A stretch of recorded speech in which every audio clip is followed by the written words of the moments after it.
ज्यानं हे विश्व निर्माण केलं,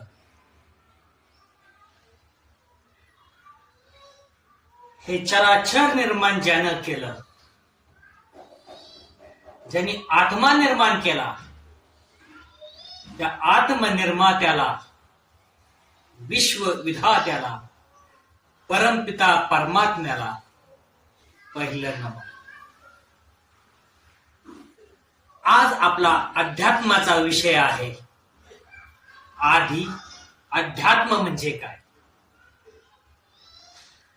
अध्यात्म म्हणजे काय हे आपण आज पाहणार आहोत. काय वाटतं तुम्हाला, काय असेल अध्यात्म म्हणजे? तर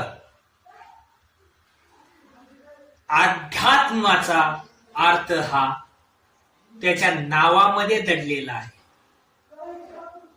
बघा कसा, अध्यात्म, अध्यात्म, आत्म, आधी आत्म, आत्म्याचं संशोधन, आत्म्याचा विचार, आधी आधी अध्यात्म, त्याला अध्यात्म असे म्हणतो.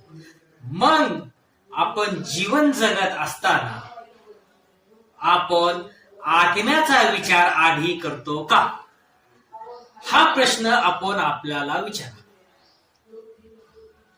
जसं आज आपण जीवन जगत असताना ह्या शरीराला लागणाऱ्या गोष्टीचा विचार आधी करतो, हे तर करायचंच, ते गरजेचंच आहे. का?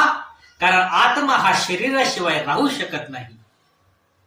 हे शरीर जर चांगलं असेल तर हे शरीर या आत्म्याचा प्रवास त्या परमात्म्यापर्यंत करू शकतो. हे शरीर साधन आहे, म्हणून या सगळ्या गोष्टीचा विचार करायचा आहे. पण हे शरीर आत्म्याचं साधन आहे. हे माझं साधन आहे त्या परमात्म्यापर्यंत पोहोचवायचं आहे. हा आत्मा तिथं घेऊन जाण्याचं साधन आहे.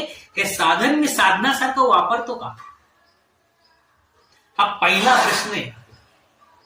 वापरतो का? आधी आत्म्याचा विचार करतो का? म्हणून प्रथम आधी आत्म्याचा विचार केला पाहिजे. कारण त्याच्या नावातच आपण बघितलंय, आधी आत्मा म्हणजे अध्यात्म. अनेक संत, भगवंत